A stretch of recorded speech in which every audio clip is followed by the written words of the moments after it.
때문에 이렇게 속썩이실 일이 없었겠죠.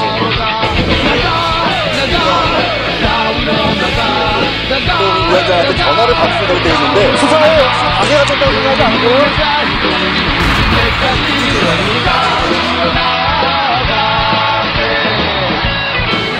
10년 전에 고발뉴스.com 이상호 기자의 고발뉴스라고 하는 홈페이지를 만들면서 그때 사실 어려졌을 때 초년병 기자 생활을 할 때부터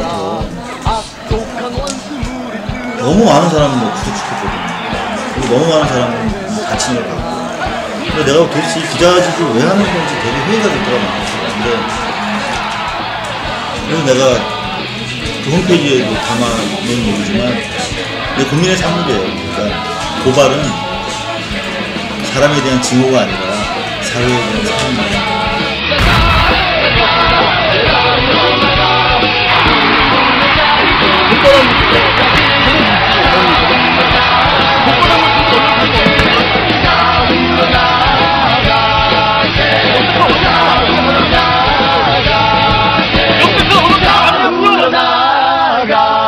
네. 2013년 7월 2일 화요일 뉴스 독립군 데일리 고발 뉴스입니다. 오늘 전남대 교수 141명이 시국 선언을 밝힌 데 이어 조선대 교수 25명이 조금 전 시국 선언을 발표했습니다.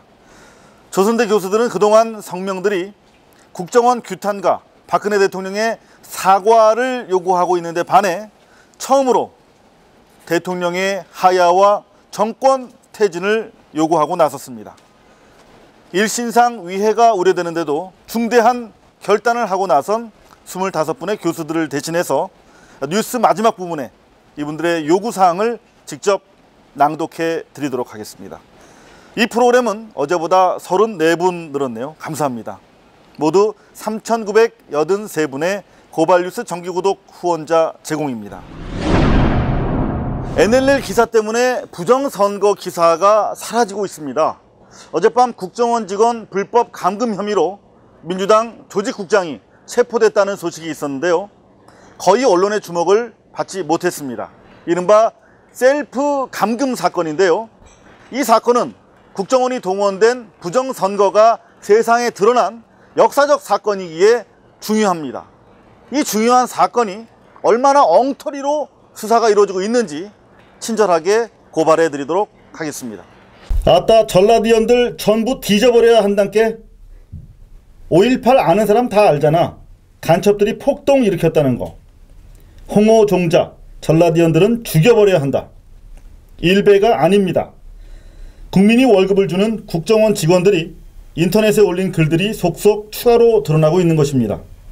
이명박 대통령을 찬미하고 야당 후보를 깎아내리는 정치적인 글들은 물론이고 문근영 씨나 5.18 광주 전교조를 폄훼하는 글도 많습니다. 국정원 직원의 불법 댓글 작업 현장을 제보받고 민주당 당직자와 취재진, 경찰이 몰려간 건 지난해 대선 직전인 12월 11일. 예, 지금 MBC 이상호 기자분께서 직접 인터뷰를 시도하기 위해서 문을 두드리셨는데요. 옆에 계시던 경찰관 분께서 제지하셔서. 민주당 당직자들은 경찰의 국정원 여직원이 범행에 사용한 것으로 의심되는 스마트폰과 노트북을 확보할 것을 요청했고 경찰은 여직원에게 문을 열 것을 요구했으나 아무런 대답이 없었습니다. 국정원 여직원 김 씨는 경찰의 확인 요구에 응하는 대신에 오히려 언론에 자신이 부당하게 감금돼 있다고 주장했습니다. 한 사람으로서 너무 심각하게 명예와 인권이 침해당하고 있다고 생각을 했기 때문에 국정원 여직원 김 씨는 민주당을 불법 감금 혐의 등으로 고소했고 민주당 당시 조직국장 정모 씨를 강제로 체포해 밤늦게까지 조사했습니다. 국정원법 위반으로 인터넷을 통해 정치 개입을 하는 등 범죄 행위를 저지른 게 드러났음에도 불구하고 여직원 김 씨는 기소조차 되지 않고 있는데 반해 이루어진 체포여서 무리를 빚고 있는데요.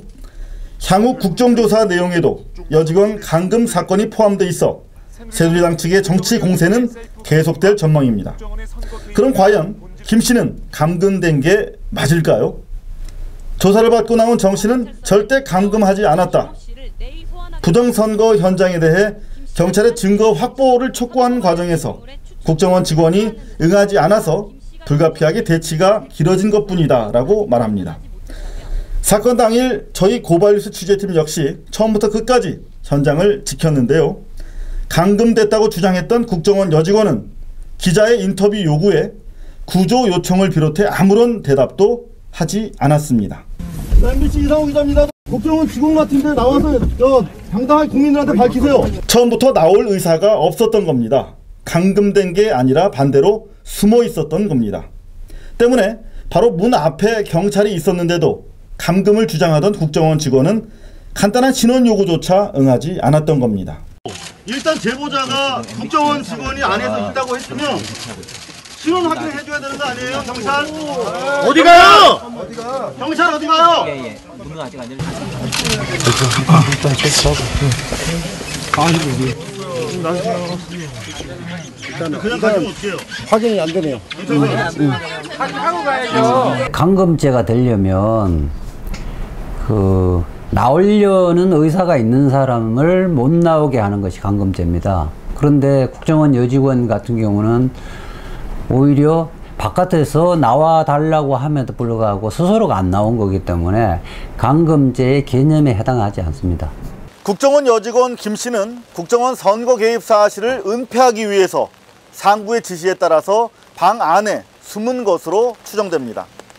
그럼에도 감금 피해를 받았다고 야당을 고소했고 새누리당은 다시 이걸 받아서 끝내 국정조사의 대상으로 만들었습니다. 셀프 감금, 셀프 국감이라는 조롱을 받아가면서 저들이 억지 주장을 계속하는 것은 부정선거의 죄가 그만큼 무겁고 처벌이 두렵기 때문일 겁니다. 모두 아시죠? 50년 전 3.15 부정선거의 총책 최인규 내무장관은 서대문 형무소에서 교수형에 처해졌습니다. 문재인 의원의 제안을 여야가 받아들임에 따라서 남북 정상회담 자료 공개 요구안이 조금 전 국회 본회의를 통과했습니다.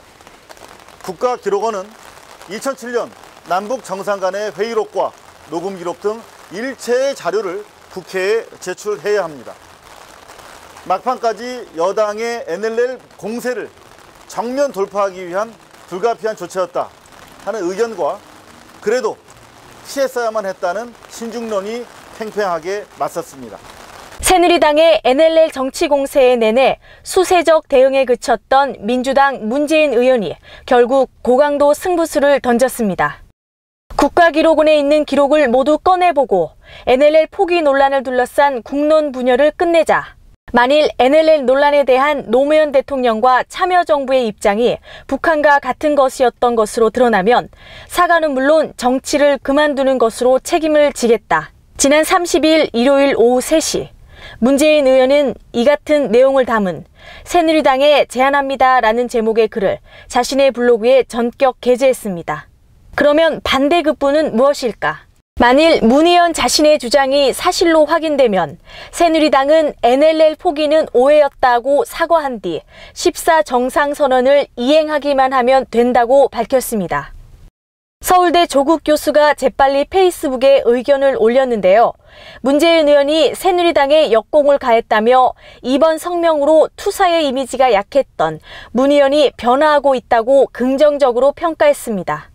진중권 교수 역시 트위터에 지지 의사를 띄웠는데요. 자료가 모두 공개되면 노무현 대통령이 NLL을 지켜냈다는 사실이 드러날 것이고 새누리당이 어떻게 맥락을 왜곡했는지 구체적으로 지적할 수 있게 될 것이라고 낙관했습니다. 하지만 진 교수는 어느 정권도 향후 북과 대화하는 데 지장을 받게 될 것이라며 공개에 따른 후폭풍을 경고하기도 했습니다. 문 의원의 NLL 승부수를 불편한 마음으로 바라보는 사람들도 많았습니다. 당내에서는 박지원 의원이 원본 공개를 가장 적극적으로 반대했습니다. 어떠한 경우에도 정상회담 관계 서류는 우리나라 규정대로 30년을 비밀로 보호를 해야 됩니다. 네. 잘 아시다시피 한일 수교 때 김종필 오히라 메모도 30년간 비밀 분류를 했다가 또 다른 30년을 연장해서 60년간 비밀을 보장하고 있습니다. 예. 그런데 더 중요한 남북관계의 정상회담 대화록 같은 것을 이렇게 빨리 공개를 해가지고 그것도 초법적으로 해가지고 과연 우리나라가 외교 후진국으로 낙인 찍힐 것인가. 김영환, 심재권, 김동철 의원 등도 반대 입장을 피력했지만 새누리와 보수 진영의 공세에 맞서려면 어쩔 수 없다는 지도부의 입장에 따라 민주당은 결국 만장일치로 찬성 당론을 정했습니다. 100번 양보해 기왕 NLL 자료 공개 입장을 이해한다고 해도 적어도 단순 사과 말고 좀 더 강력한 요구 조건을 내걸었어야 했다는 아쉬움도 제기되고 있습니다. NLL 포기 발언 자체가 사실이 아니라면 대통령 선거 자체는 원천 무효이고 그 결과로 현재 박근혜 대통령이 당선된 것은 역시 원천 무효입니다. 따라서 문재인 의원께서는 NLL 포기 발언이 사실이 아니면 박근혜 대통령과 새누리당은 법적 책임을 지고 선거를 다시 치르자는 제안을 했어야 마땅하다고 생각합니다. 지금까지 새누리당의 전략을 살펴보면 추가로 드러나게 될 대화 내용과 무관하게 노무현 대통령이 NLL을 포기했다는 입장을 포기하지 않을 것으로 보입니다. 민주당으로서는 일정 정도 명분은 챙길 수 있겠지만 시작부터 진통을 겪고 있는 국정원 게이트 국정조사가 한동안 신문이나 방송에서 사라지게 될 게 분명합니다. 무더위와 장마 그리고 국회 이 세 가지가 12.19 부정선거에 대한 국민적 규탄의 장애물이 되지 않기만을 바랍니다. 언론마다 박근혜 대통령의 방중 외교에 대한 평가라기보다는 찬사가 넘쳐나고 있는데요. 의상이나 중국어 실력 등에 대한 칭찬까지 언론들 참으로 꼼꼼하지요. 하지만 정작 한반도의 안보와 관련해서는 돌아온 장바구니가 수상합니다. 박근혜 대통령은 한중 양국이 북핵을 용납하지 않고 평화 통일에 공감했다 이렇게 발표했는데 중국 측의 발표는 다릅니다. 왜 이런 일이 벌어진 걸까요? 양국 정상은 한반도 비핵화를 위해 전략적 협력을 하기로 합의했습니다. 앵커는 한반도 비핵화라는데 박 대통령은 북한의 비핵화라고 말합니다. 북한의 비핵화 실현과 한반도의 평화 안정 유지가 양국의 공동 이익에 부합함을 확인하고 이를 위한 전략적 협력을 지속해 나가기로 하였습니다. 분명 시진핑 중국 주석도 북한이 아닌 한반도의 비핵화를 말합니다. 我们双方一致同意要坚持实现半岛无核化，坚持维护半岛和平稳定，坚持通过对话协商解决问题. 북한 비핵화와 한반도 비핵화 무시해도 좋을 만큼 작은 차이일까요? 전문가들은 아예 다른 표현이라는 지적입니다. 중국은 한반도의 비핵화라는 표현을 썼을 때 그 한반도의 비핵화라는 것은 그 한미 군사 훈련에 있어서 이 미국의 그 핵 잠수함이라든지 또는 핵 항공모함 이런 것이 상당히 문제가 될 수 있고 더 나아가서 미래의 가능성 있게 추측할 수 있는 한국과 일본의 핵무장 이것까지도 다 포함되는 그런 선상에서 포괄적인 측면에서 이 한반도의 비핵화를 드러났고 그러나 그 박근혜 대통령은 북핵불령이라는 북한의 비핵화를 나름대로 이 방점을 두고 있기 때문에 이처럼 한중 양국 간의 현격한 이견이 노출된 것인데 이러한 입장 차이가 다듬어지지 않고 그대로 드러난 것은 외교적으로 매우 이례적인 일입니다. 이와 관련해 한중 회담 이틀 전 워싱턴에서 있었던 한미 양국 전현직 고위 관리들의 발언에 주목할 필요가 있습니다. One way to demonstrate our commitment would be to redeploy some of those nuclear assets to South Korea. The presence of a counter-nuclear force may be the only thing that will convince North Korea to give up its nuclear arsenal. 한중 정상회담 코앞에서 전술핵의 재반입 필요성을 역설한 사람은 다름 아닌 정몽준 의원. 정 의원은 발언을 마치자마자 곧바로 중국으로 날아와 박 대통령의 특별 수행원 자격으로 합류해 그림자 동행했습니다.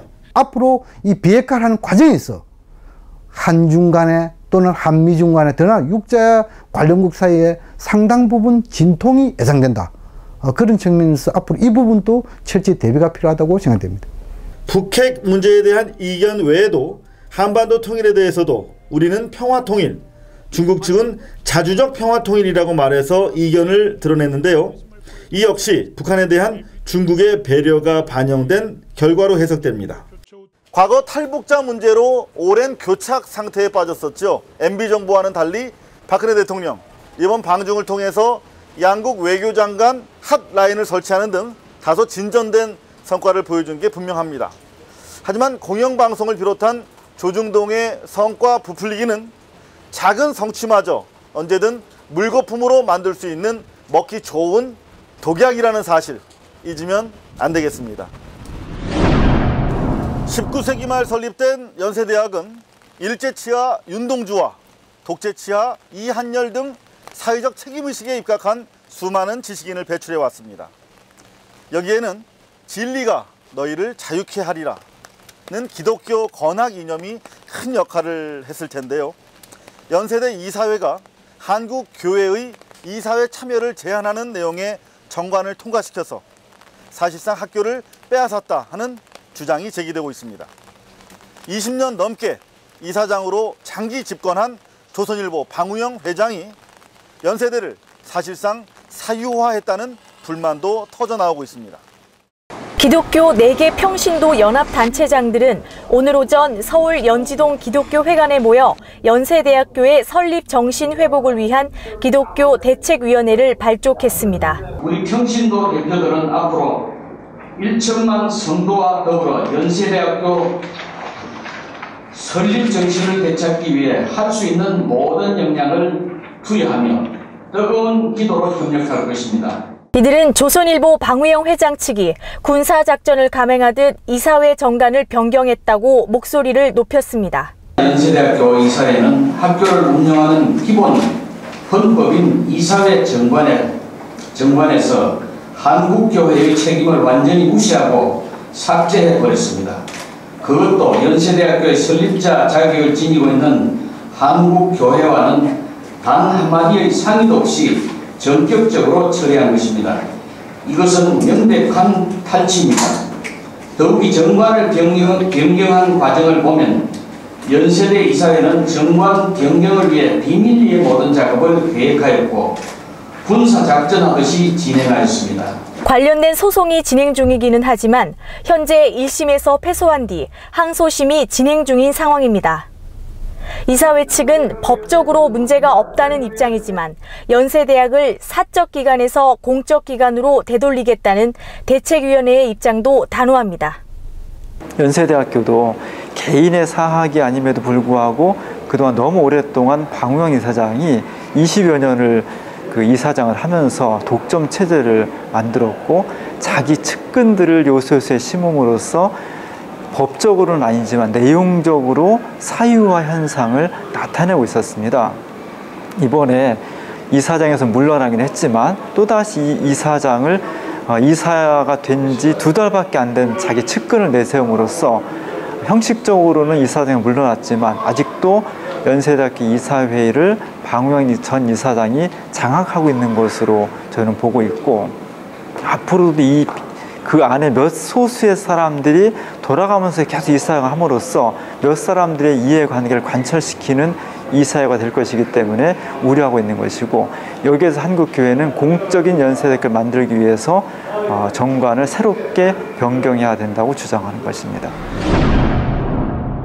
조선대 교수 25명이 연명으로 발표한 시국선언문의 주요 내용을 낭독해 드리도록 하겠습니다. 이번 엄청난 사건은 여당 후보와 교감 없이 국정원장 단독으로 일으켰다고 볼 수 없기에 민주주의와 헌정을 파괴한 중대 범죄 행위다. 그렇다면 이 사건은 과거 군사 쿠데타 정권이 총칼로 체육관 선거를 했던 것과 다름없는 선거 쿠데타로 규정될 수 있다. 따라서 민주공화국에서 국정원의 불법적인 선거 개입으로 치러진 이번 대통령 선거는 원천 무효다. 요구사항 하나, 박 대통령은 지난 대선이 국정원의 불법 선거 개입으로 민주주의와 헌정 질서가 파괴된 상태에서 치러진 원천 무효의 부정 선거이기 때문에 정권 퇴진과 함께 거취를 분명히 밝히기 바란다. 둘, 새누리당은 노무현 전 대통령의 NLL 발언을 악용해 선거 여론을 조작하고 불법을 자행한 국정원과 공조했기 때문에 전 국민 앞에 깊이 사과하고 국회의 국정조사를 성실하게 수행하기 바란다. 셋, 민주당은 국민의 신의를 얻기 위해 대선 무효 선언을 하고 강력한 정권 퇴진 운동을 전개함으로써 민주주의 헌정 질서를 바로 세우는데 앞장서기 바란다. 넷, 검찰은 국정원의 불법 선거 개입을 철저히 수사해 배후 조종자와 관련자 모두를 처벌함으로써 정권이 아니라 국민을 위한 검찰로 다시 태어나기 바란다. 2013년 7월 2일 조선대학교 서명 교수 25명 일동. 이상입니다. 뉴스 독립군 데일리 고발 뉴스 2013년 7월 2일 순서 여기서 모두 마치도록 하겠습니다. 지금까지 시청해주신 여러분 대단히 감사합니다.